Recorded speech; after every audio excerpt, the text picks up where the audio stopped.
Good morning, everybody. Today we have with DOOOVID. He will explain the reincarnation in Jewish uh, theology and what are the stories which support actually reincarnation and Jewish religion and how it was deleted. But uh, so we will also share our knowledge also. Hinduism knowledge about reincarnation, and we will also take some knowledge about the Judaism regarding reincarnation, and and we will discuss about the reincarnation evidence and everything. Uh, so, do it. Can you tell? You had made one video. In that, you had made one video in that you had explained prominence of reincarnation in Kabbalah and Chabad and Hasidus, largely due to Holy AriZal. Yes, Can you explain it? I'll put that video in the chat. It's almost been a year since I made that video. I've asked the Rabbi series about the Jewish view of reincarnation. It's actually on this weekly Torah portion reading that the Book of Moses. Jews generally we follow Moses, and we divide the 5 books of Moses into weekly readings, and it's this week's reading Mishpatim, which is the 6th reading in the book of Exodus that has the list of laws that is said to talk about reincarnation. In general, reincarnation is not a prominent belief. I mean, it's not a major tenet of Judaism, although among world religions, like compared to Islam and Christianity, Jews are much more likely to believe in reincarnation. Like Maimonides, who lays down the 13 principles of faith, doesn't include reincarnation. There's other concepts like resurrection of the dead and Messiah that are considered fundamental. However, reincarnation is basically the main accepted doctrine among the sages in Judaism. There are a few sages who don't agree with reincarnation. In the biblical texts, going back to the Hebrew prophets, not like the Bhagavad Gita and Vedic texts that clearly talk about it.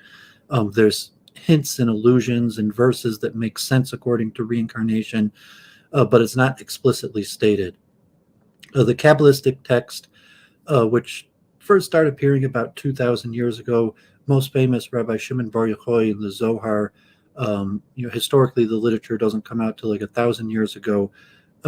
Reincarnation is one of the main tenets of Kabbalah, and in the Zohar, the most famous book of the Kabbalah, reincarnation is essentially the main principle, almost like the main secret of Kabbalah, and then in the AriZal, Rabbi Shimon Bar Yochai is around in the Roman times after the destruction of King Solomon's temple, and God forbid the Jewish people aren't doing that well. We were almost destroyed by Rome, and he hides in a cave. And the Zohar is kind of like an attempt to save the hidden wisdom of Judaism. And so, from a mainstream Jewish point of view, this wisdom always existed, but it was meant to be hidden, and only the sages really knew about it, and your average person didn't really need to know about these things. However, after the destruction of Israel by the Romans, there was an attempt to save the wisdom to make sure it wouldn't be forgotten, and so Rabbi Shimon Bar Yochai teaches this wisdom that includes one of the fundamental tenets of being reincarnation. And then the AriZal, about 500 years ago, after the Spanish expulsion of Jews in 1492, God forbid the same year Christopher Columbus sails to America, the Span also expels the Jews, but that leads to a revival of Judaism in Israel. And one of the most famous sages, the AriZal, writes or his wisdom's recorded in books, and he actually has a book called in Hebrew, Sefer Gilgulim, and Gilgul is actually like a word for circle, like the circle of life and death, but it's generally translated as reincarnation. And also, according to the AriZal, reincarnation is a fundamental tenet of the Kabbalah and the deep mysteries of how God actually runs the world. So in contemporary superstition, the majority of Jews tend to believe in reincarnation, or they're even the irreligious Jews, even Jews that don't know much about the tradition. Reincarnation is one of the type beliefs that you'll find common in Jews around the world, even like Jews in India, maybe if they didn't know too much about the Talmud or something, but they still might have beliefs in reincarnation. The Hasidic movement, which was a Jewish revival movement in Eastern Europe about 350 years ago, also reincarnation was one of the fundamental tenets. And I read some stories about reincarnation from the early Hasidic masters. And similar to gurus in India, Hasidic rabbis, somewhat today too, in Israel, Kabbalists today also, some people say like, oh, they're con men or whatever, but one of the things that they'll do is tell a person their past lives. And so that's a dispute among the sages whether you could actually know your past lives. And if you have sages or Hasidic rabbis that tell people that who they were in past lives, some people will say that's kind of, those are like con men. You can't really know that, but certainly that the doctrine of reincarnation is common. And the most common place you'll find the superstition in Judaism is related to children born with developmental disabilities like autism, most notably cerebral palsy. That there's traditions going back that sages are reincarnated into children with developmental disabilities. So a lot of times, a lot of Orthodox Jews are very pro-life, and even if a kid is likely to have a serious disability, that the mother will be encouraged to have the child. And it's a extremely common superstition among Jews that these childs who are born with these developmental disabilities are the reincarnations of great sages. So just to explain a little bit about how the sages viewed reincarnation, generally Judaism has this template that Adam sinned, and then there's the fall of man, and eventually there'll be a messianic era and a return of man to the former glory. And there's a process of, in Kabbalah it's called tikkun, rectification.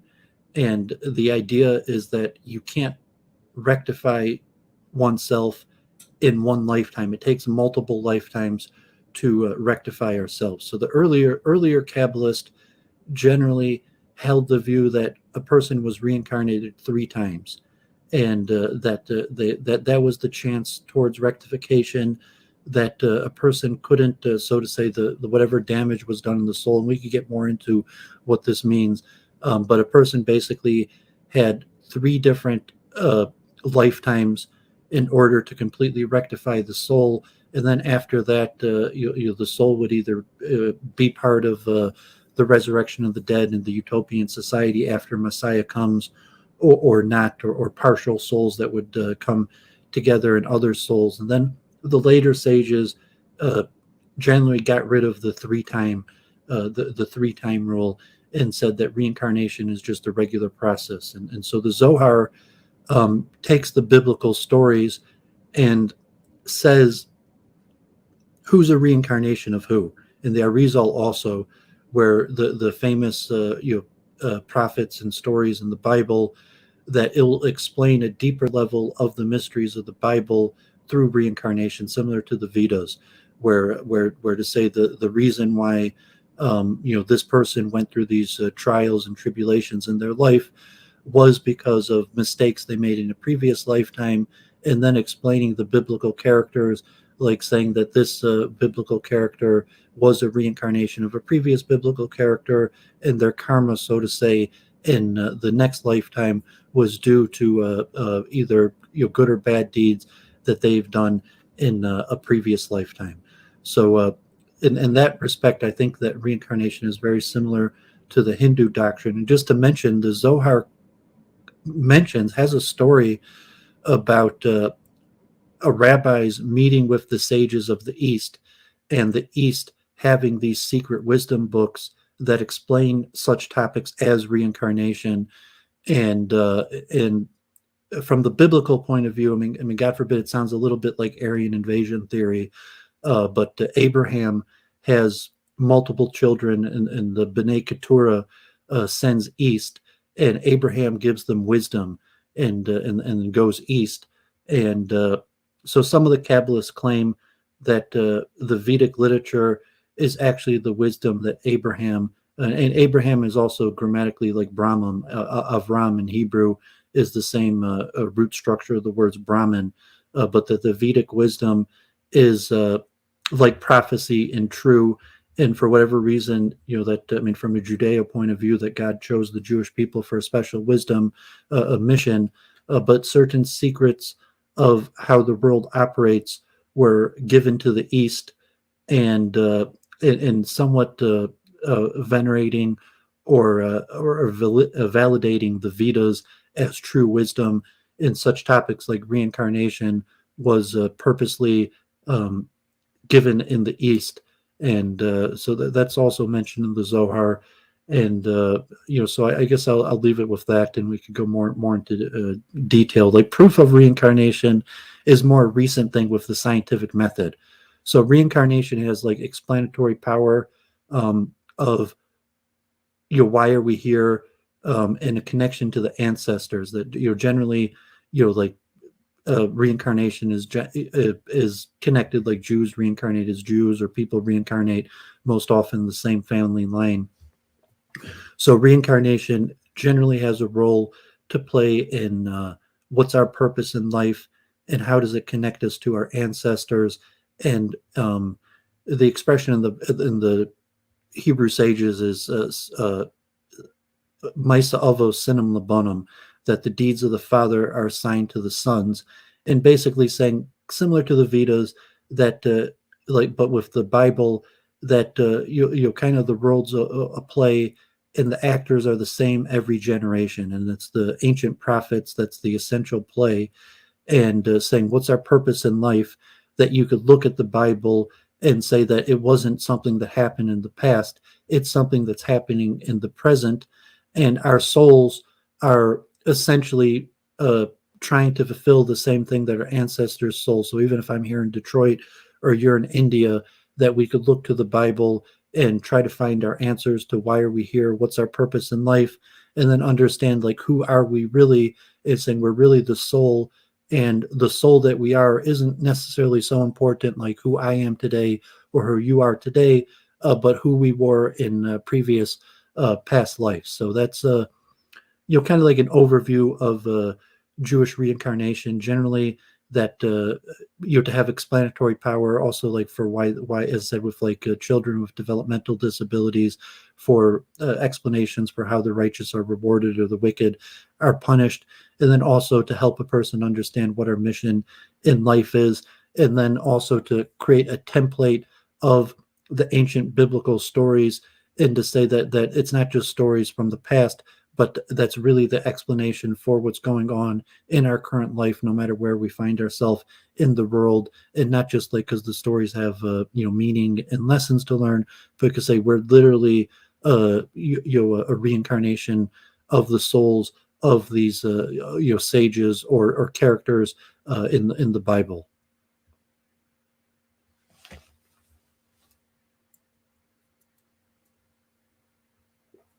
You in that video in next point, you had explained the two Hasidic stories of reincarnation from Jewish tale of reincarnation by Yonassan.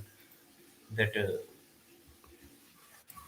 Yeah, so that's just a nice English translation that collects together a bunch of stories that are found in rabbinic literature about reincarnation, and these other books like about reincarnation and the Holocaust. But um, the Kabbalistic texts, the Hasidic texts especially, are full of stories of reincarnation.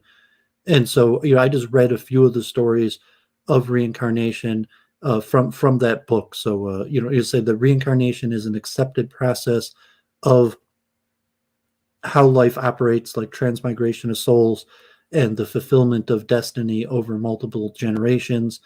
And this concept of rectification, that we can't rectify ourselves in one incarnation, that takes multiple incarnations. So that book just collects together a bunch of famous stories from famous rabbinic texts.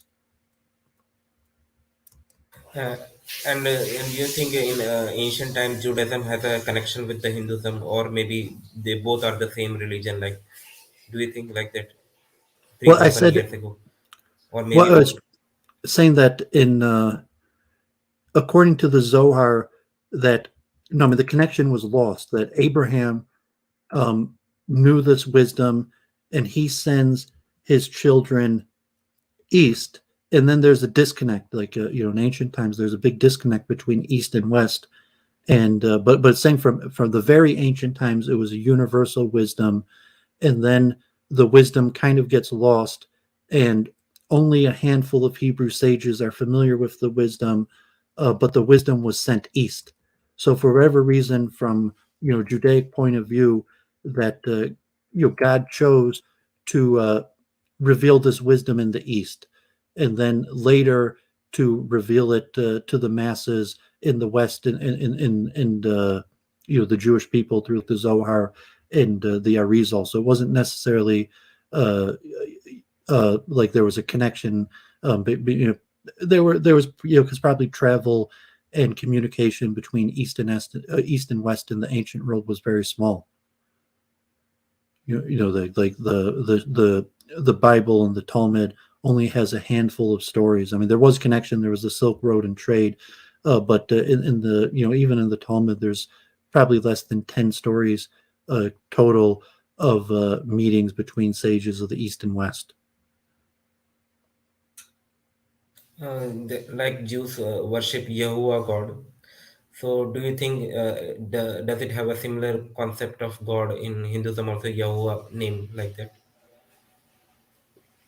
Well, the Jehovah is a.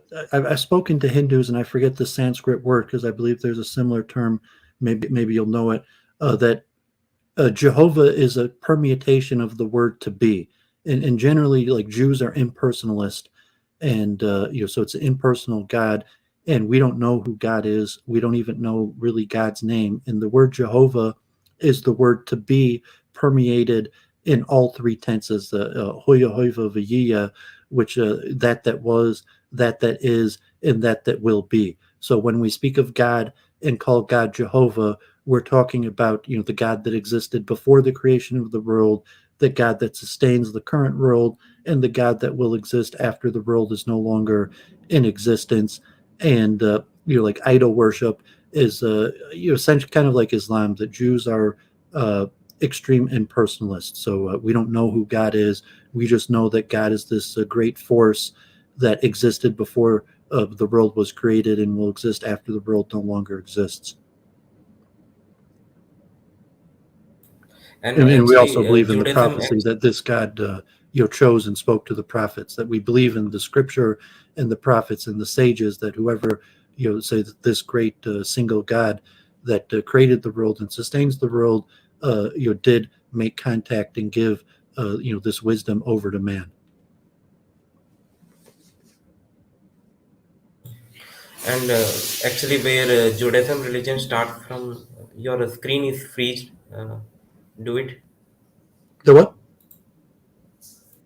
Your screen is actually freezed. Okay, actually, Judaism religion starts from, I think, Mesopotamia places, and there is Sumerian religion is there in ancient time, and they believe in a Anunnaki god, and they also believe that Anunnaki god will also come again. It is also a type of reincarnation. So, do you think that Judaism has any connection with the Sumerian religion also, Well, if you're taking like a Sumerian civilization? historical archaeological approach as opposed to what the tradition actually teaches. So I mean, Abraham came from Mesopotamia, and um, but I mean the books of Moses, talk about the God who there's one. Monotheism is an important principle, that there was one God who created and controls the whole world, and that there was one man who arose that became worthy of prophecy and understanding God's purpose in creation, which was Abraham. And Abraham arose from Mesopotamia, and then in the Bible, God tells Abraham to leave the land that he came from and go to Israel. So if you're looking at actual what the biblical stories say and what the tradition teaches, as opposed to like archaeological history. So obviously the Bible itself says that Abraham came from Mesopotamia, um, but um, from the biblical tradition, it's saying that God revealed the essential purpose that hadn't been revealed before to Abraham. And so Judaism isn't based off of the Mesopotamian uh, traditions. It's the true message of God that was hidden until Abraham came around. But if you're taking a more historical archaeological approach, then I mean, like obviously Judaism and the Jewish people arise from previous civilizations, like like the archaeology and the origins of man, that we originally came from Mesopotamia, and there's a lot of similarities between those ancient religions and Zoroastrianism and the ancient Samaritan traditions, and things like reincarnation. It's a lot of scholars. So if you're a Jew today, generally we say that the sages of ancient times believed and understood the religion the exact same way we understand it today. So if like you're teaching your kids in religious school, say like, no, we're following the religion the exact same way and believing the exact same way as the ancients, as opposed to like an academic scholarly interpretation that would say the religion and the beliefs evolved. And it's probably similar with how you look at Hinduism. If you're a practicing Hindu, you're like, no, I'm following the tradition of Krishna and the ancient Vedas exactly the way it was then, as opposed to in university, from like an academic point of view, you would look at it as the tradition evolved and the beliefs changed, and there was borrowing from one tradition to the next. And there is one verse in Christianity in which Jesus Christ is actually saying that to the Jews, that 2000 years ago, whoever the Abraham came, I am the Abraham. So, do you think Jesus Christ is also a reincarnation of Abraham? Generally, Jews don't believe in Jesus. Like the why Jesus is the founder of Christianity, their most known Jew to the wider world. You're saying like Jesus is not one of the Jewish accepted prophets and sages. So Christianity is a like Muhammad. Muhammad's not an accepted. It's based kind of like Buddhism. That in academic studies they say Christianity is to Judaism what Buddhism is to Hinduism. That draws on the same tradition, but the teachings of Jesus are different than Judaism, and you consider it a competitive uh, religion that has different teachings. So, like as a Jew, how we look at Jesus, if Jesus was a false prophet, or some people think that Jesus didn't even exist, or maybe Jesus had different teachings, but it's saying that the Jewish conception of theology is in opposition to the Christian and the followers of Jesus. Although there are a lot of similarities in saying it draws on the same tradition. And there is one flood stories in Judaism also about Noah at the time flood, and similar flood story also came in the Hinduism in ancient time.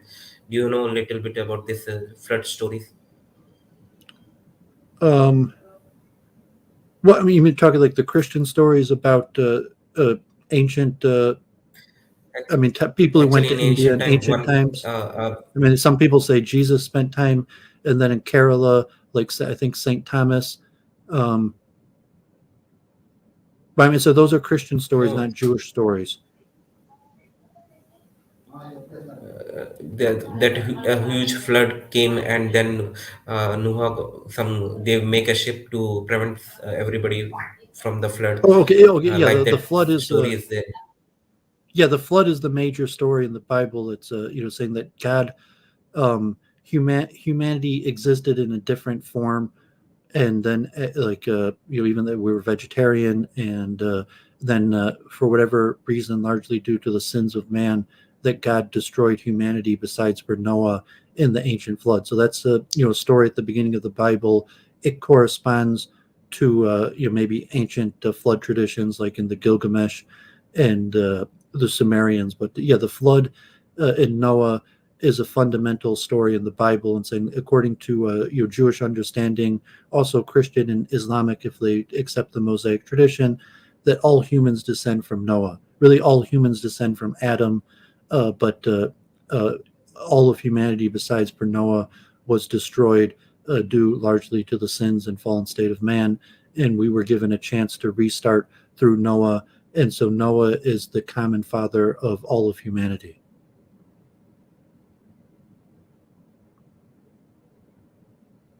And one more thing that do you think is in reincarnation concept is slowly converted into resurrection concept, because the people can't imagine that, because reincarnation is basically transmigration of soul from one body to another body.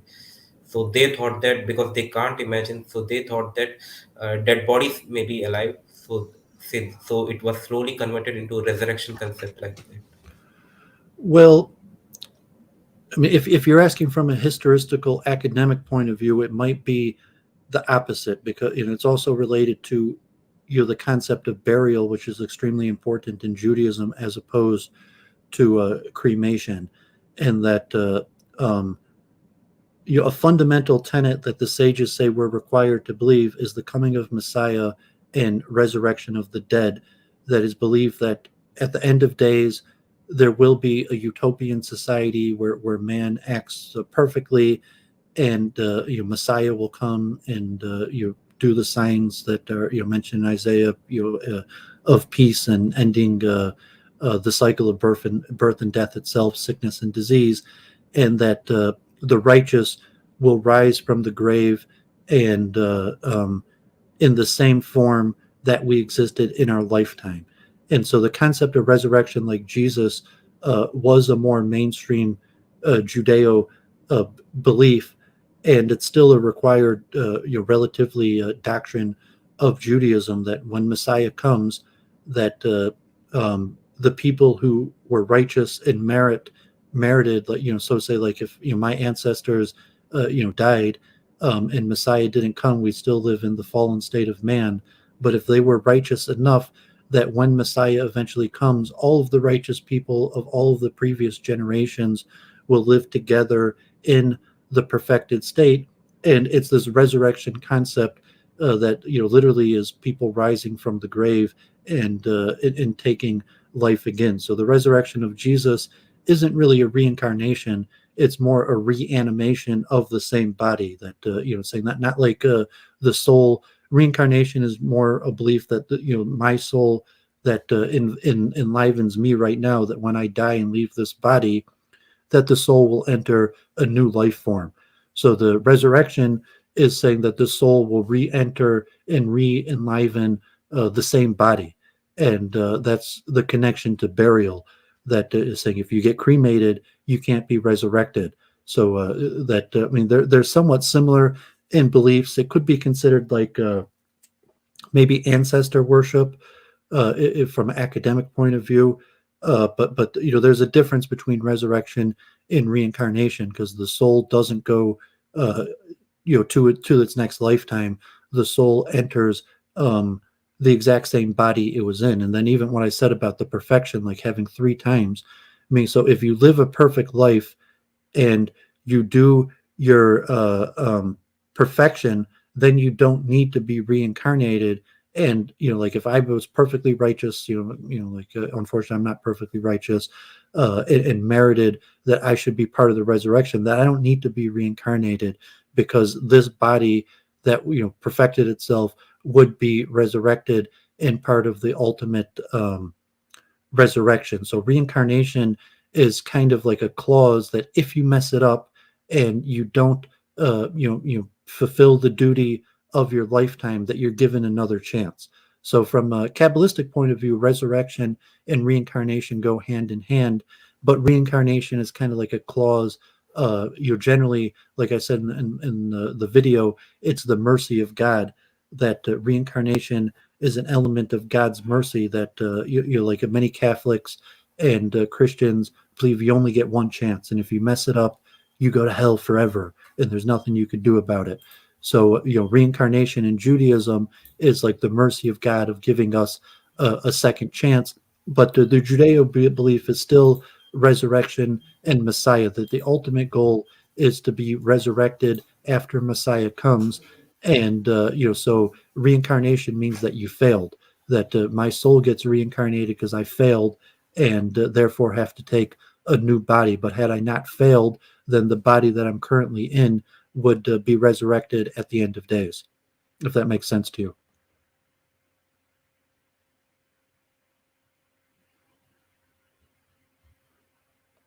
Are you there, Gian? I saw you dropped out a minute. I'm not sure if you're there, or if the connection issues are maybe on your side, not mine. I got showing my internet's pretty good, so it may be Gian dropped out. So I'll just see the chat. I'm not sure if the Amit Patel is the same one in Church of Entropy. Um, yeah, from the Kabbalist point of view, resurrection and transmigration of souls complement each other. From the strict like Catholic point of view, where reincarnation is a forbidden doctrine, God forbid, reincarnation was a heretical belief that people were even sentenced to death to. Some people talk about the Cathars and the Inquisition, where Cathars were put to death. Gypsies who in Europe who likely migrated from India were also given the death penalty. That having your fortune told by a gypsy in medieval Europe was punishable by death, and your fortune told generally meant your past lives. That gypsies, who I don't know if you call them Hindus, but people that originated from India, they mistakenly thought they came from Egypt. That's where they're called gypsies. Would believed in reincarnation and would tell people's fortunes. Kind of like a misnomer. You see people like a crystal ball or something, but they would tell people who they were in past lives and their mission. That in Europe that was punishable by death, and because Catholic Europe held that you only got one chance, and you either succeed and go to heaven, and then at the eventual return of Messiah, that your body will be resurrected and included in the righteous that will stand again in the perfected earth. And so the Kabbalist is like an in between the Catholics and the Hindus, that we still believe that eventually there's going to be a Messiah, and all of the righteous people from all previous generations will worship God together in a perfected state. But it's not a one-time shot where either this lifetime you either succeed and will merit resurrection, or fail and go to eternal hell. That the Kabbalah said God is merciful, and should we fail in this lifetime, God will give us another chance. And but if I fail in this lifetime, that means that this body won't be resurrected, but one of the bodies of the reincarnation, that one of the bodies will be resurrected, because resurrection is a fundamental tenet of Judaism. I don't think there's such. I mean, somewhat maybe in some Hindu text there might be, but I don't think in Hinduism's more cycles that keep on going on. So I'm not sure if Hinduism has some idea that eventually there'll be a perfected world, and then all of the people from previous generations will be resurrected and live together in the same utopian vision. I'm not sure if you're back, Jan, or if you have an answer to that. Yeah, actually my connection gone. Then I beg. My second question is that Jews basically, in one of the Greek book read it, that Jews are actually descendant from Indians, like that Abraham word actually came from Brahman, but when it went to the Arabs, it became Abraham. Do you Yeah, think? I mentioned that. So linguistically, the uh, Hebrew only has consonants, and then and the vowels fill in. So the root words of Abraham is like Avram in Hebrew, but has the BHM consonant structures, which is the same as a Brahmin. Um, and I'm sorry, and so that's more linguistic, that you could consider like Abraham like Brahmin, but it's not necessarily, it's just a similarity. And you could look at Abraham like Brahman, the original like God force that from Judaic tradition. um but that it's more just a linguistic similarity, because obviously Abraham's a person, um that is the first righteous person in the Bible, after the ancient times of Noah, that merits God to become a prophet. Till Abraham, nobody was righteous enough for God to actually give this wisdom over to. And then Abraham is told to leave the land that he came from, Mesopotamia, and start a new tribe in Israel. So, but the connection between Abraham and Brahman is more linguistics. Although you could look at the story of Abraham in the Bible and the Hindu conception of Brahman and point out other similarities. But I think it's mostly linguistic. The second thing is the Makkah. Actually, some Muslims say that it was built by Abraham, I think. Well, that's according to, that's why I said, like, Christianity and Islam, in their own conception, are following the tradition of the Hebrew prophets. But like, as Jews, we generally reject those stories. We reject the stories in the New Testament, and we reject the stories in the Quran, and say that we don't think that those are true prophecy.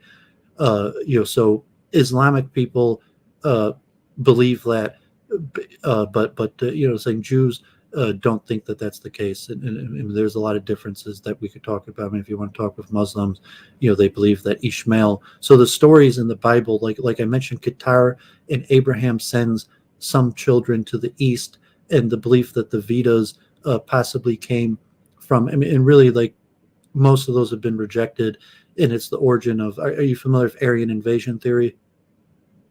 Yeah, I know that Aryan invasion theory. So it's the biblical justification for Aryan invasion theory, that you're saying the Vedas aren't, really the wisdom of the people who lived in India, but the Vedic wisdom came from the West, and so biblically it means that they came from Abraham.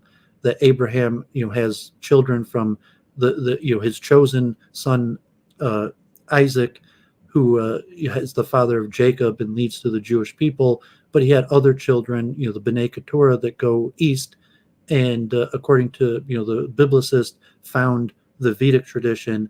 And then he also has a son, Ishmael, who descendant is Muhammad. So there's some correspondence between the Bible and Ishmael and the prophecies. But I think generally most Hindus would reject the biblicist understanding of Abraham and the B'nai Keturah, the children of Keturah, as a form of Aryan invasion theory. Although when I was in Jerusalem, I was basically taught Aryan invasion theory from the Bible, of the perspective that Abraham's descendants through Keturah were the originators of the Vedic wisdom. But I would assume that most Hindus would reject that. Yeah, most of the Hindus reject Aryan invasion theory. They think that it is the Hindus who went to the West, then the same people came back to India. They were not invaders. They were the same Indians like that. And now some people are believing that it is not Aryan invasion. It is a steppe migration of Aryans, uh, by archaeological steppe migration of Aryans to the India. They Yeah, just so believe that. I have a theory I call multiple truth hypothesis that might be more in line with, so like, Freemasonry. That would be, that God, that say that a monotheistic view, but that God gave different traditions. The same one God revealed different things to different people. But a strict Orthodox view is basically going to be like, our prophets are the only true prophets, and other traditions are better explained from our tradition than their own tradition. And so I've heard similar things, like from Hindus, and say that you're really, the Jews aren't Jews, and the story in the Bible's not true. And that some have even said that linguistically, also mostly, that the Jews descend from the Yadu dynasty, that some of the Yadu dynasty that was expelled ended up in Israel, and that became the tribe of Judah.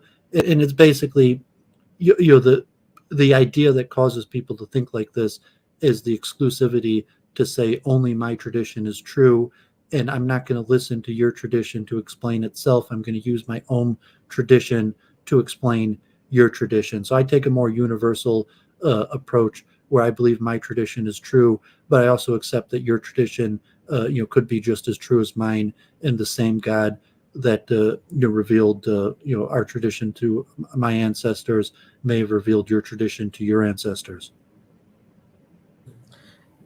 And the second thing is that Hindus have also believe is that there is a supreme consciousness, and every soul has to will met this supreme consciousness and will merge to this supreme consciousness, and Om is the soul of the universe. So, do you think any similar term Om in Judaism also? Because Om is the vibration of the universe, and it is actually believed that it is the soul of the universe. Yeah, there's a lot of similarities between Kabbalah and Vedic wisdom, and like in terms of the spiritual explanations of um, how the material and spiritual worlds interact. There's a lot of crossovers and similar beliefs between Judaism and Hinduism, most specifically the Kabbalah. And the Kabbalah talks about sound vibrations and kind of like the God particle, that according to the Kabbalist, um, that the world is actually made up of literally, like, so to say, tiny Hebrew letters, and that like the building block of the actual creation is actually tiny Hebrew letters. And so there's not like an ohm, like a single mantra, but the concept of sound vibrations, and those being some sort of unifying factor between the spiritual and material realm, or even that the spiritual realm is the source of the material realm, and that the letters and sound is not a physical phenomenon but a spiritual phenomenon, and that the material world derives from this, is something that's mentioned in the Kabbalists. And I've spoken to many Hindu spiritualists that have a similar conception of the interplay and the origins of the material realm from the spiritual realm. And also like the how prayer works, that mantras, like as a Jew, I believe that I said my mantras this morning. I say my mantras every day, and saying that mantras work because of the effect and power of sound vibrations. But like saying Jews don't say Om, we have our own our own Hebrew mantras. Okay, but Om is basically uh, part of it is a core part of the Hinduism and Buddhism, Jainism. In every dharmic religion, Om is the core part because Om is actually the soul of the universe, which we need to merge after the death. We will merge our soul into this Om by speaking Om at the time of the death, and we will merge our soul into the supreme consciousness. So, do you think a similar kind of word like Elom maybe, or because some people say Elom is Om, or some people say that Om is slowly converted into Amin. Yeah, I mean, if there's a word of God called Elohim, and you could look at Om as being included in Elohim, or Amen has that same sound. But no, I mean the Kabbalists have a similar conception that that there's mantras and sound vibrations that connect the spiritual material realm, but not the word Om specifically. So I mean, you could, if you're trying to understand Judaism according to a Hindu template, you might be able to find it. But from a Judaic point of view, we believe in mantras and the science of sound vibrations, but Om is not one of our major mantras. And there's something called Shema Yisrael, the main declaration in the Bible. It's translated, "Hear, O Israel, the Lord is God, the Lord is one." That actually includes Om, in the word Elohim, that could possibly include the vibration Om. But that's not the way the Hebrew sages understood it. But I'm sure if you understand what I'm saying, that I mean we believe in mantras and sound vibrations, but none of the Hebrew sages, from my knowledge, mention Om as being this special sound vibration the way that the Vedas do. Okay. Any special any mantra which can be resembled with Hinduism? Well, I mean, just like Abraham of Brahm, there's similarities. In fact, I have a um, if You can share it anything. You can share it if anything you want. yeah, let me do a screen share here, Okay. and I actually have uh, a list of Hebrew words that are um, the same in Hebrew as in Sanskrit, or very similar. Um, so,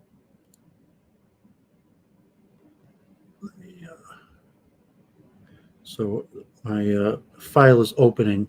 So I mean, the most of the prayers in Hebrew, like there's a formula that Jews would be familiar, like Baruch Atah Adonai Eloheinu Melech Haolam, that is a special mantra, like a blessing to God, and it's basically saying, "Blessed are you, Lord our God, King of the universe," and then the end of the mantra. But that's the formula for all of our blessings. Have this form, and there's two major names of God: the one Jehovah that we don't know, is the play on the word to be, and then the word Elohim, which means like all of the You forces of. can you should zoom it because it is not visible in the screen. If you zoom it a little bit. Yeah, we'll do so. Um,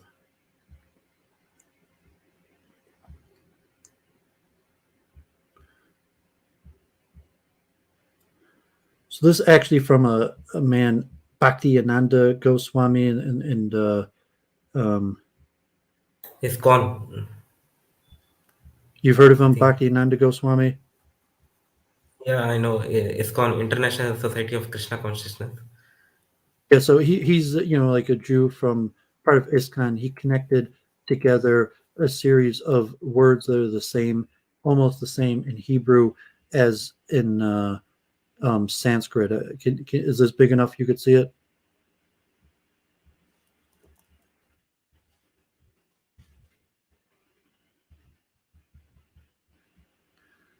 Um, but so I was saying the formula that we have for blessings take this form: "Blessed are you, the Lord our God, King of the universe."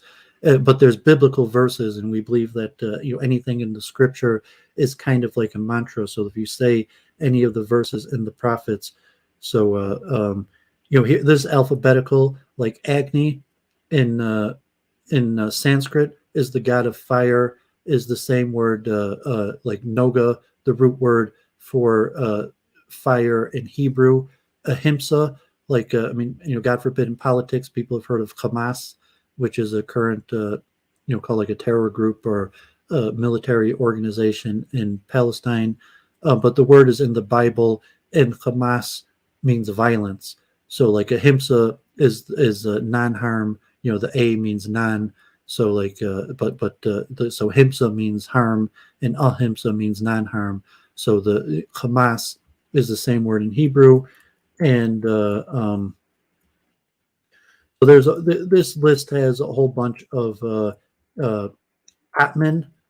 Um, is a little bit different, but according to like in Hebrew, the neshama, the soul, but there's similar root letters of like Atman and soul and neshama. That a lot of people think that T in the S sound, that T could switch to S. Are you familiar with linguistics? Um, Yeah, I'm familiar. so a lot of times they think that like S and T are a similar sound. So Atman, which means soul. So if you switch um, the T to S, it's similar to the word neshama, although it's in different order. So it's not like Hamas Ahimsa, but it's a similarity. Um, um, Actually, different languages have different accent. So because of different accent, maybe words little bit changed, like thing. Because in suppose in India we call Calcutta, Britishers will call it Calcutta. They will because their accent is different, because they will actually pressurize the syllable word, but in Indians generally don't do pressurize any word, so Calcutta become Calcutta. So because of that, little bit words can be changed, I think, so here's the word Brahma, the when same, like you similar to the speak the word same words in Abraham, different language. and also the word to create, Bore, like the Bible opens up, Bereshit Boro Elohim, in the beginning God created.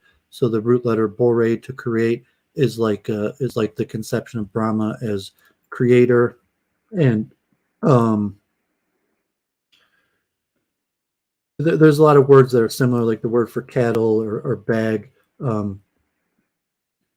Kala for time. There's like with Korah to occur. Hama, like so, like for desire, love. In Hebrew could be like warmth or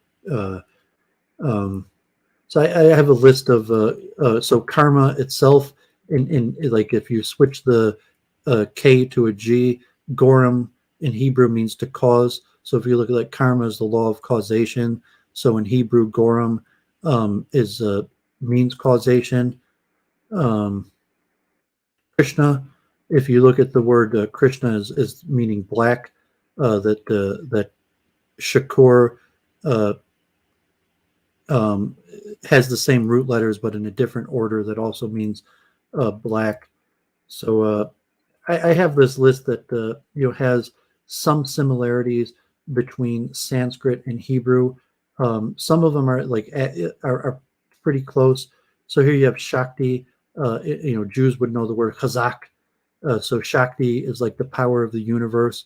Uh, uh, in Hebrew, there's a word Chazak that is a common expression until today that means strong or to strengthen. Um, Rock like Sheila, Sela in Hebrew, so very similar. There's a lot of words that are very similar from uh, Sanskrit to Hebrew. So I go over this in one of my videos.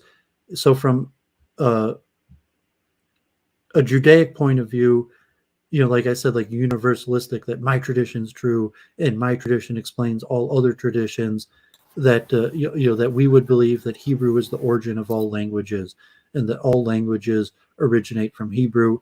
But a mainstream academic view, it's actually more likely that Sanskrit is older than Hebrew, from like an anthropological, archaeological point of view.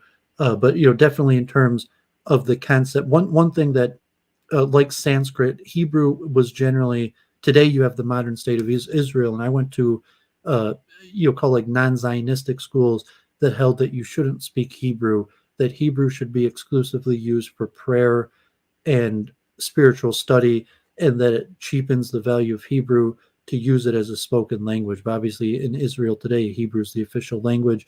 But historically, Sanskrit and Hebrew are like that, where it wasn't meant to be spoken for normal conversation. It was a special language reserved exclusively for prayer, and believed that it had specific sound vibrations that work in Hebrew. That like if I say the same prayer in English, the sound vibration values isn't the same. But I mean, so we could have a friendly conversation, like a Freemasonic, a universalistic point of view, where we believe that God inspired or gave over both of our traditions, and both of our traditions are largely true. But most of the Kabbalists in Hebrew sages are exclusivists and say like our tradition's exclusively true, and if there's truth in your tradition, it's because the truth in your tradition derives from our tradition, which would probably be the same for a Hindu exclusivist that would say that Hinduism and the Vedas are exclusively true. If there's truth in Judaism, it's because we got it from the Hindus.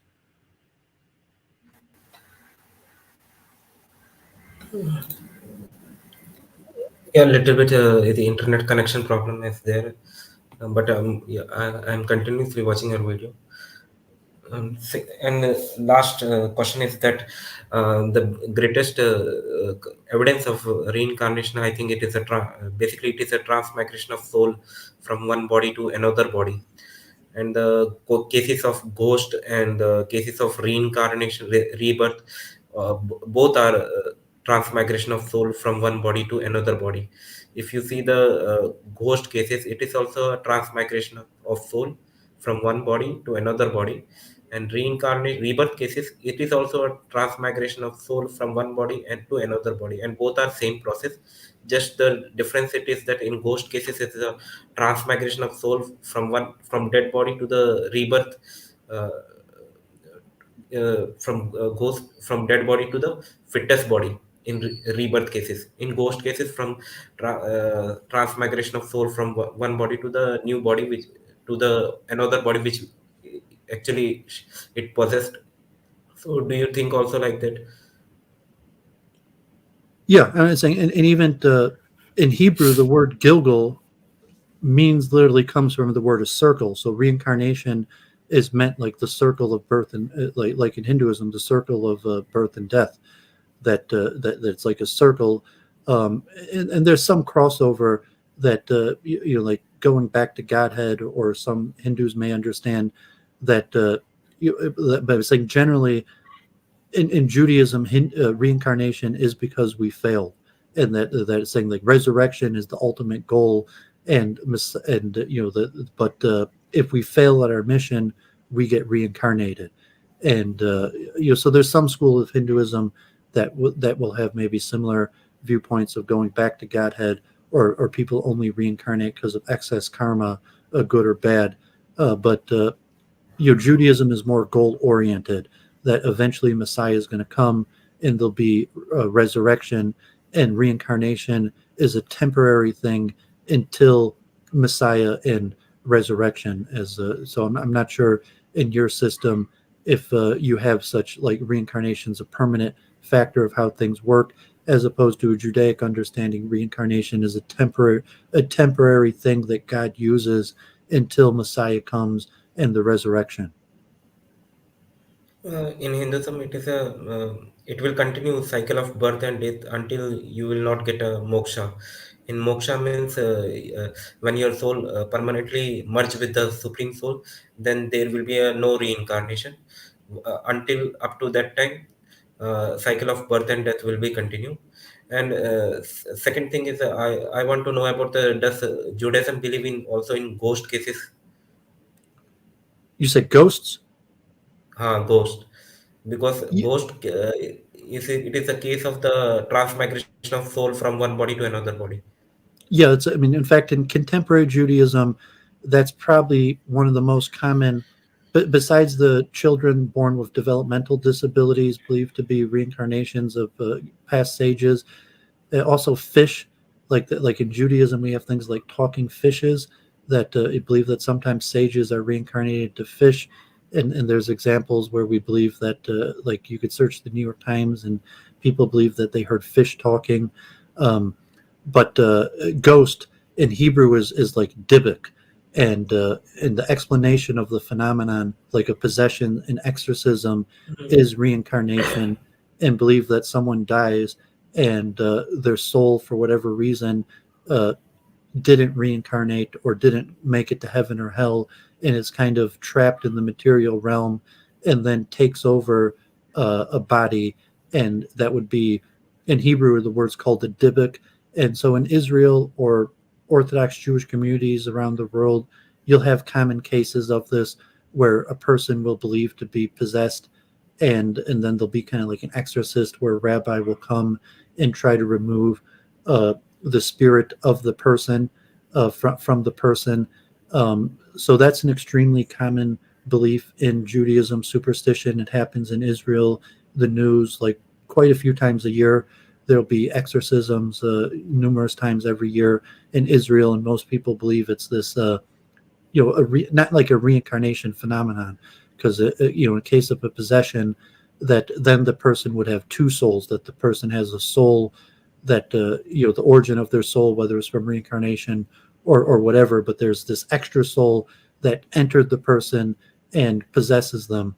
And then the Kabbalah, so that's extremely common. Most Jews are familiar with these stories because they happen relatively frequently. The Hmm. Kabbalists also talk about ghost in terms of spirits that and want that and don't possess people, that cause things to happen, that souls that weren't reincarnated and kind of like hovering or floating around in the universe or the material realm and cause certain things to happen, that like what like good fortune or bad fortune, that it could be caused by like these reincarnated souls that are still around as ghosts.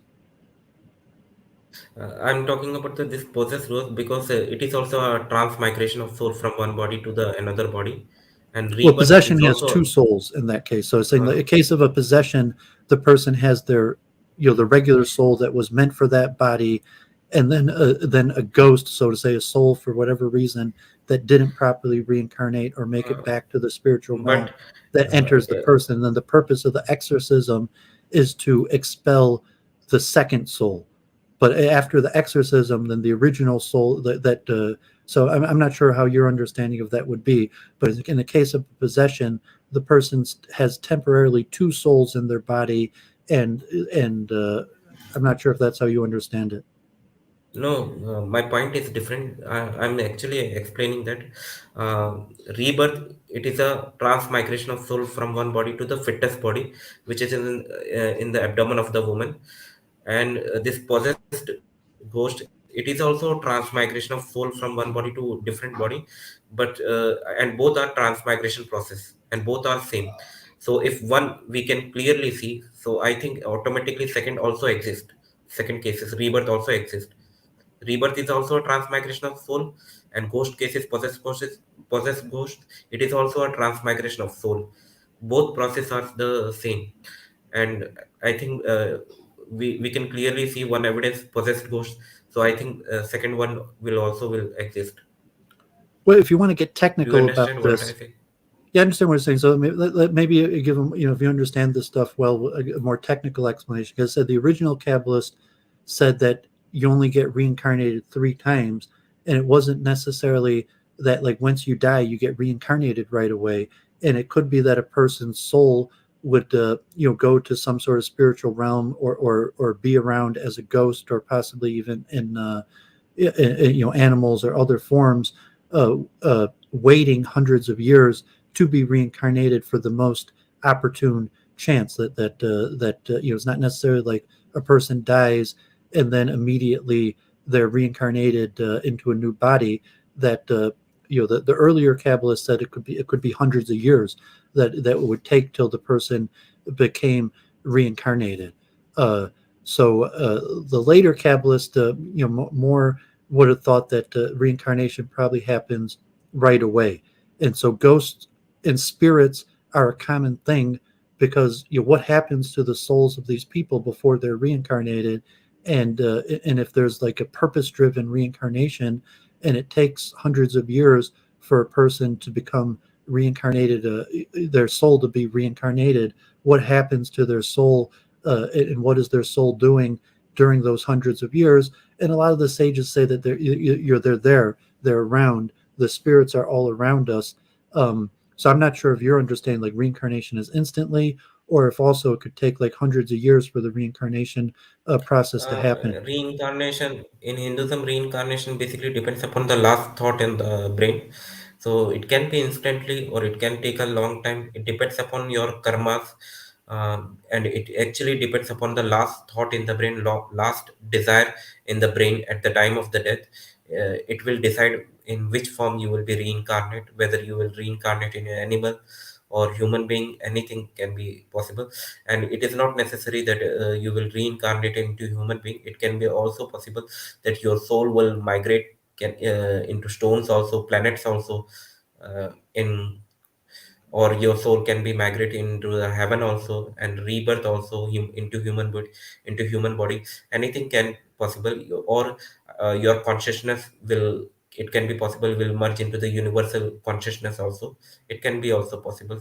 That It was like is the story I read in my video about like the sage that got reincarnated into a piece of wheat, and because he failed the special mantra that the person's supposed to say on bread, and because he failed to say the mantra, is kind of like there's a similar story in the Vedas about like the downfall of a Brahmin, but that it was a sage and then he eventually became a bad person. But what caused that was because he failed to say the special mantra once before eating bread, and it was like a curse that his soul was trapped in this piece of wheat until eventually someone would say the special mantra over this person's soul that's trapped in a piece of wheat that he had failed to say, and his soul was trapped in wheat for, according to the story, for 1,000 years, or the other story about the sage that was trapped in the soul of a frog. uh, but yeah, so if a person's sensitive to spiritualities, and the Kabbalists talk about these spirits are really all around us, and they cause things to happen. There's a spiritual realm, and the spiritual realm of mind and consciousness and souls. Like the consciousness in my head. If a person's in tune with meditation, that what are these voices and forces in my head, and saying that, well, really, these ideas in my head are actually originating from souls that are all around me. And a lot of these souls are, they might be found in material objects like rocks or animals, or plants, or they might just be completely in the spiritual realm, not attached to anything specifically. Um, but yeah, I mean, so the Kabbalist, if you talk about this, it could be you're Hindu, and generally accept these beliefs. But in the West, most people think you're crazy if you talk about this stuff. But the Kabbalists write about this stuff, and even the origin of consciousness and the ideas and motivations in my head, and say the origin of these is actually uh, reincarnated souls.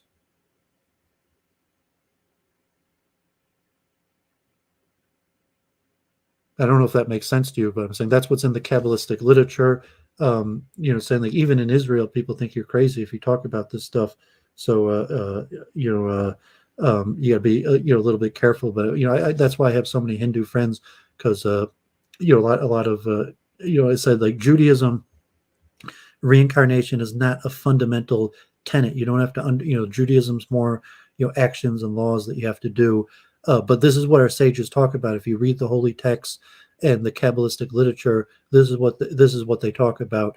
And even, like, if someone really wants to understand consciousness, what's going on in my head, what's the origin of ideas, that it's connected to reincarnation. And say, like, really, you could say that reincarnation is probably the most significant, so to say, secret of Kabbalah, an explanation of Kabbalah. And like you said, like ghosts and spirits, and even ideas or desires, motivations, all of these things are connected to reincarnation in the Kabbalah.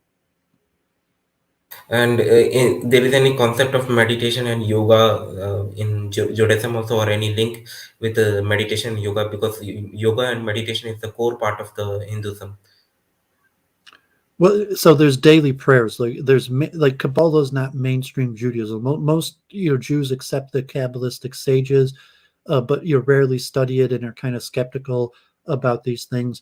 Um, but so there's daily prayers and mantras that Jews all, basically of any form, will recite these mantras. But meditation is is more Hasidic and Kabbalistic, and probably less than 10% of Jews meditate. Even among Orthodox Jews that spend 2 hours a day saying mantras, most Orthodox Jews that say like hours of mantras every day still don't really meditate or read the Kabbalistic literature. But like, it's there. If anyone picks up like the AriZal, even there are some people who reject the AriZal and the Zohar, but I mean, generally most Jews accept the sages. But most Jews will never pick up this literature. Most Jews will never open up the AriZal, will never open up the Zohar. But if they do, that's what these books talk about. To show some kind of yoga, it is actually Shanmukhi Mudra, in which you will listen different types of sounds in meditation. In Shanmukhi Mudra, like, there are sounds like Omkar, Chinnidanam, Gantanadam, Shankaranadam, Venunadam, Venu. These are different types of sounds by which they will focus on their sounds, and which is the sounds of the universe, and try to merge their soul consciousness into the supreme consciousness. So this kind of things exist in Judaism also, in early Judaism. Sounds, Well, the main vibrations. form of Kabbalah, of the form of this, is permutations of God's name. So in the mantras, there's specifically the Jehovah, the 4-letter tetragrammaton, that's the play on the verb to be.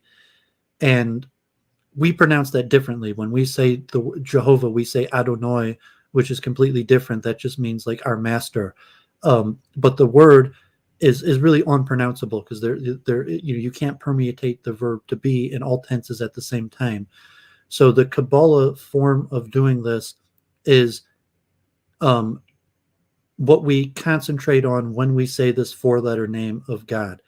So there aren't really like separate mantras, so it's saying that the regular mantras that all Jews say in the regular prayers, what to think about, how to permeate this name of God. And so if you look at actual Kabbalistic literature, that's the main thing it talks about in terms of these various permutations of the four-letter name of God. Okay, but actually these words cannot be changed because it is actually the frequency. If it is changed, then it is not possible to merge the consciousness to the supreme consciousness. Like if Om, if little bit it is changed vibration. If you speak any different word, then it is not possible to merge consciousness because it is same like the radio frequency. If we select any particular radio frequency, then it will connect to the particular radio station. Same thing, I think it is also like that. So we have to Well, I'm talking speak. about changing it. If you say like Om, let's say instead of Om, I said Oim, or like Om, that you're saying like the root. So in Hebrew, you have the root structure of the word, and the vowels could be changed and it's still the same word, or sometimes it causes like the tense, the difference between past tense and future tense, or present tense, could be a difference in the vowel that's used. So the root structure of the four-letter name of God always stays the same, and the permutation would be like the vowels. So like like if I say like Om or Om or Oim, is that the same thing? And so the Kabbalists, have the theories of God names. So I say permutations; it's always the same four-letter name, and it's just a slight variation in or emphasis in where you put the accent, or how you exactly pronounce the vowel. What I mean by permutation, but it's always the exact same four-letter name of God. The Tetragrammaton, Jehovah, Yud He Vav He. And this it is actually chakra meditation and soul chakra meditation, and one there is one law, it is called karma law. Is there a So difference if you say Om? If I say Om, Oim, you say like if I uh, say Oim instead of Om, did it not count, or say like maybe Oim's the right pronunciation, or saying would it create the same sound vibration of Om, Oim, uh, and it would cause some slight variation in the karma of how you pronounced it. But if you say Oim, that and really it's just like if you study linguistics or phonetics, it's just how low your jaw is dropped. That if whether you have your jaw completely down or closed is going to change the vowel. Like, but the with the position of like your tongue, or like just by moving, is that you understand what I'm saying? But yeah, it's still the I same. understand. It's Yeah, still I the same. understand. So that's Understand. kind of the Hebrew concept of permutation of God's name. So we're just talking about the vowels. The same word is always the same. And I'm not sure if there's something similar. Like I know, like Bengalis. Like I go to the Hare Krishna temple, and like Hare Krishna. But if you go like Bengalis, like Hare Krishna, they pronounce the vowels slightly different. But it's still the same mantra. And then there's disputes over is it Hare Krishna or is it Hare Krishna. But I mean, it's basically the same thing. It just is a hard A or a soft A. uh, and one more question. Do you this karma law, is there any karma law in Judaism also similar to the Hinduism? Yeah, I mean that's why I put like karma in Hebrew. The word goram means cause, and it's almost the same structure. The root word from Sanskrit and Hebrew for karma and goram, which means cause. And Kabbalah usually they call skarva onish, which means reward and punishment. That they don't use the word karma, and that's the common classification, reward and punishment. But yeah, I mean 100%, every action has a reaction. And in the spiritual realm, not just like physical laws like physics and motion of objects, but deeds, whether they're good or bad, and also intention. So Kabbalah focuses on intention. The same action is going to have a different karma based on the intention. So a lot of the Kabbalah focuses on the intention of so if like if you're a Orthodox Jew, all Orthodox Jews say the same mantras regularly, but you could have a different intention and focus what you're thinking about when you say the mantra, and that intention will also change the karma. But yeah, 100% that like Kabbalah is basically the science of karma and an action reaction and spiritual causes and effects. And second, last thing, that Muslims, do you think in Islam also a reincarnation concept is there? It's disputed. I think reincarnation is much more indoctrined in Judaism, and because the Zohar and the AriZal, like they have whole books and sections that talk about reincarnation, as opposed to Islam. I'm not sure there's any fundamental text that are accepted by most Muslims that just say reincarnation. This is how the how things work. And in So you'll find, Christianity? well, I mean, Christianity reincarnation is generally a forbidden belief. That in the Council of Nicaea, the early one of the early Lateran councils, that reincarnation was held a forbidden belief. And I mentioned in Europe for hundreds of years, reincarnation was punishable by death.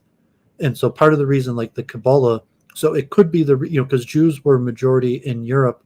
Uh, the majority center of Jews was in Europe for over 1,000 years, and during most of that time, publicly preaching about reincarnation was actually punishable by death.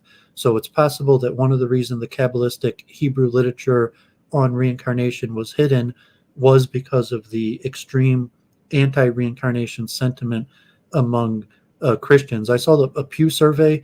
If in America there's a think tank called Pew, PEW, and they had a recent survey, and reincarnation is pretty popular. Like 30-40% of Americans believe in reincarnation, and even like 40% of Catholics believe in reincarnation. But like generally, Christians are the least likely to believe in reincarnation because historically they had these councils and they ruled that reincarnation is a false belief, and they had the doctrine of eternal damnation. You only get one chance, and you don't get a second chance. And as I said, gypsies. I don't know if you know much about gypsies, but gypsies were in Europe for thousands of years, and most people believe they come from India. Were punished by death for reincarnation. Like I'm not sure if like in the West you have things like the crystal ball or something like that, but they were probably Hindus in Europe, and they talked about reincarnation, and it was punishable by death. So I'm not sure if you're familiar with that history in Europe and the extreme anti-reincarnation sentiment that was popular in Catholic Europe.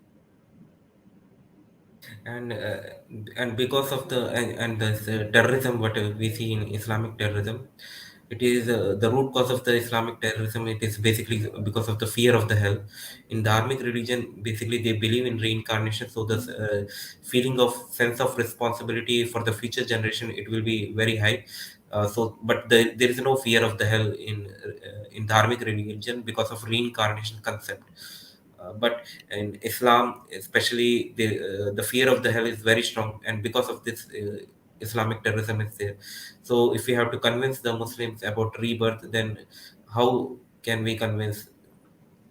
I mean, it's tough, but I mean, like, so Islam, it's not as indoctrined as Christianity, because Christianity, they had, councils that officially said that reincarnation is heresy, even though some of the early church fathers like Orgen um, believed in reincarnation. So in Islam, I don't think it's as much doctrine, but yeah, I mean, it's similar to the eternal damnation or heaven, that basically a person has a one-time soul and you only get one chance, and then you either go to heaven or hell.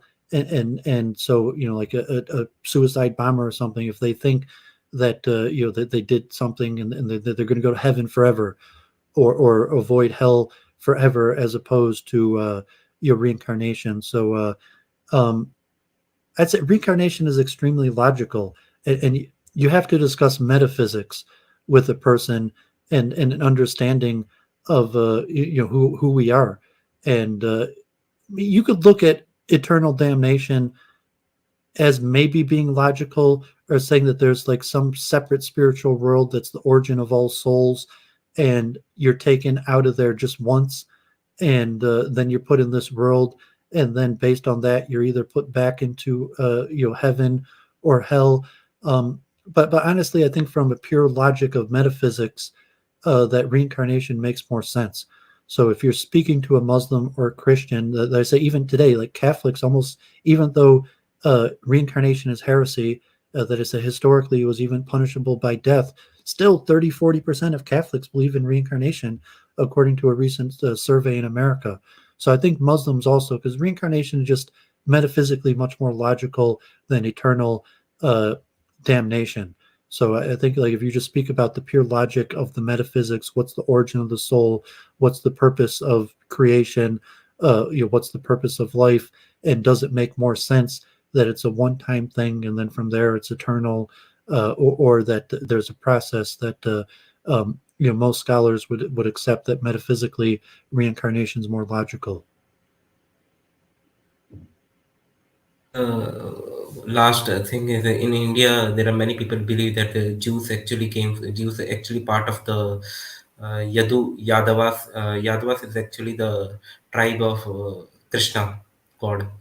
Yeah, I So they mentioned that. I think mean, that. that linguistically, that the Yadu dynasty and the tribe of Judah, just like Brahman, Abram, and I've read that. I've read that, and that's why I was talking about exclusivity.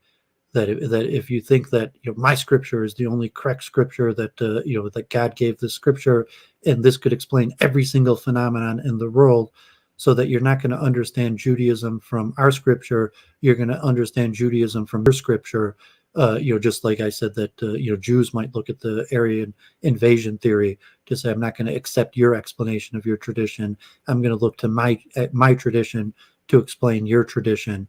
But I'm not an exclusivist like that.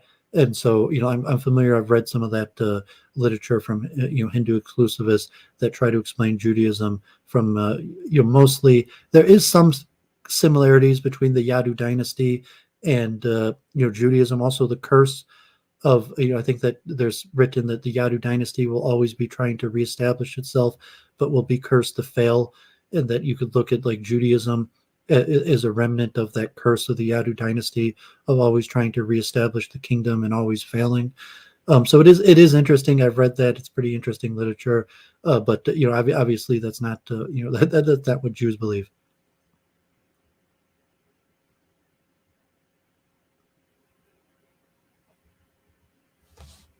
No, I don't know about the Jewish belief, but I know that many Hindus will claim like this, that Jews are actually part of Indian tribe, like that Abraham.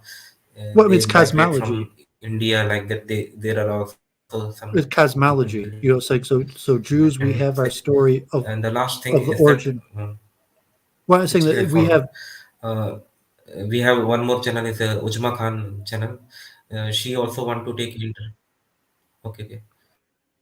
Well, I'm saying that we have cosmology, which means how was the world created and what's the origin of man.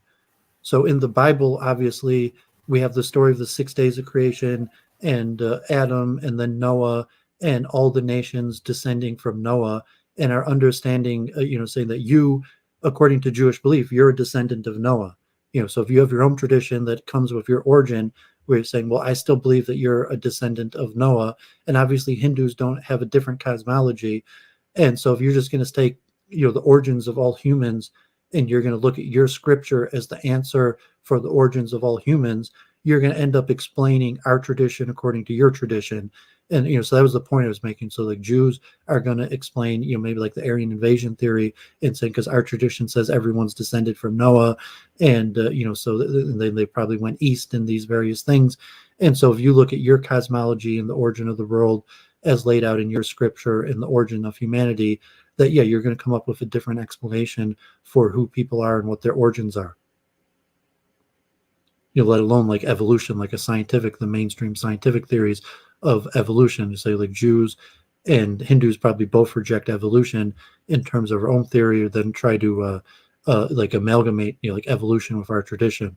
So that's why I even have the multiple truth hypothesis, because to some extent they both can't be true. Saying like the Hindu cosmology and the biblical cosmology can't both be true.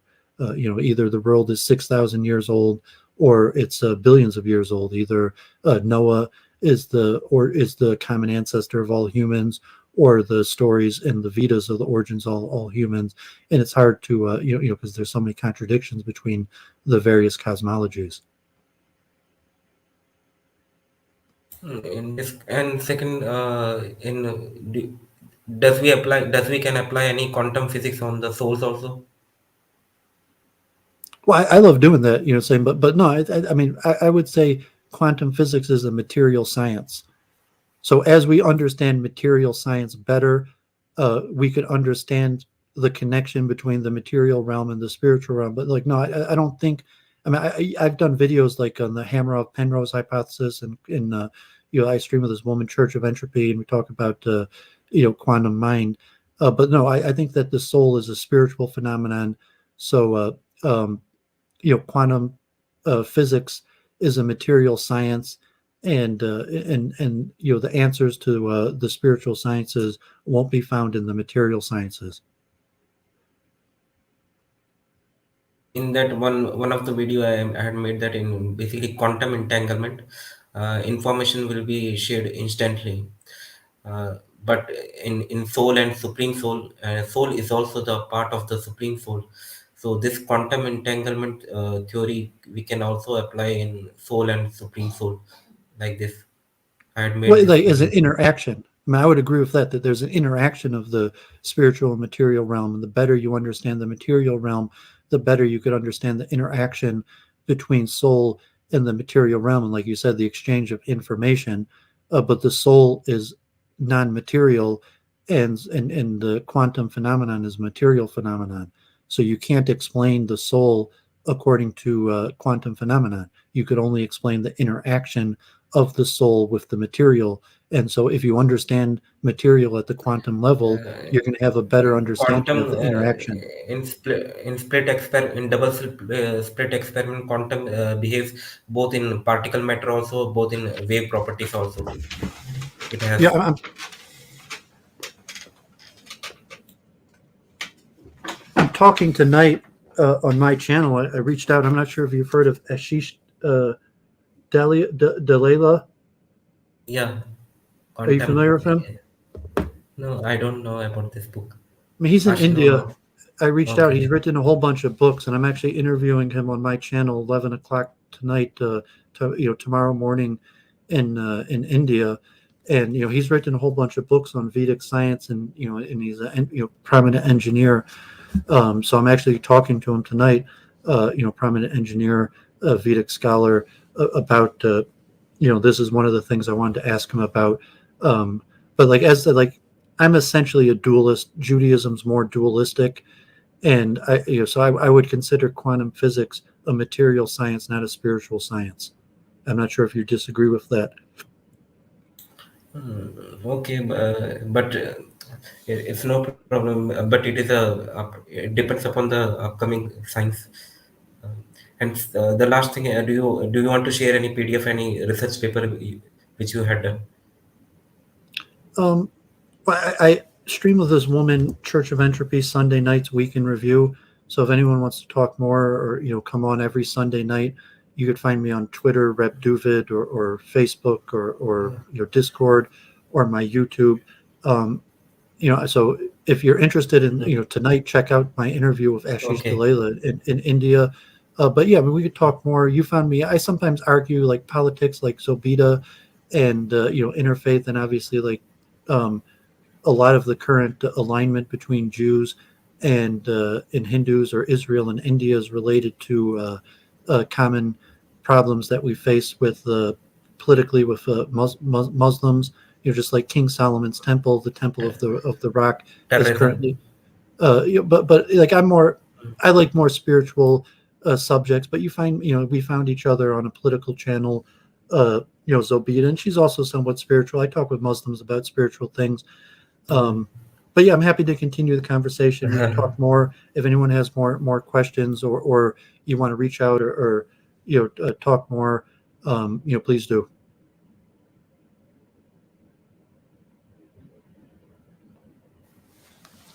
I'll put my Twitter Okay.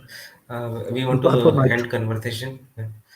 Uh, I okay. actually got You to can share your Twitter, anything. I put my Twitter You can in hear. your and the Twitter has a link to my Discord. So if anyone wants to message me, they could message me on Twitter, and saying that Do you I want do to a share stream your every Twitter account? yeah, I do a stream every. I put it in your chat there, and I do a stream every Sunday night with a woman who calls herself Church of Entropy. So if people Okay. want to talk more, they could join the Sunday night program. It'd probably be Monday morning in India. And my YouTube channel is just DOOOVID with four O's. So I'm DOOOVID with four O's. DOOOVID like with a U instead of an A, like David. It's just David, the Yiddish version. In Yiddish, like the A is pronounced like a U, so it's Duvid. And so I'm Duvid with four O's on all the on all the media platforms on Discord, Twitter, YouTube, Facebook. So you could find me on any of those. I appreciate you reaching out. Hopefully we'll run into each other again. And if anyone, I'll be streaming uh, later today or tomorrow in India with this Vedic scholar Ashish Delela. If anyone wants to join that, and you could ask questions to him in my chat. And I'm also I'm friendly. I work with the Hare Krishnas here in Metro Detroit. I studied in Israel, but I'm in Metro Detroit, and so I work together with ISKCON, and I have a lot of friends in ISKCON. That because they're very prominent around the world and have temples all over the place. So if anyone's in Metro Detroit now with COVID-19, I used to do food distribution, so you could come Sunday to the local ISKCON temple, and I did food distribution. I helped serve prasad and chanted. But now with COVID-19, that's not we can't do that right now. But so if you're in Metro Detroit, you come look me up, or if you have friends in Metro Detroit.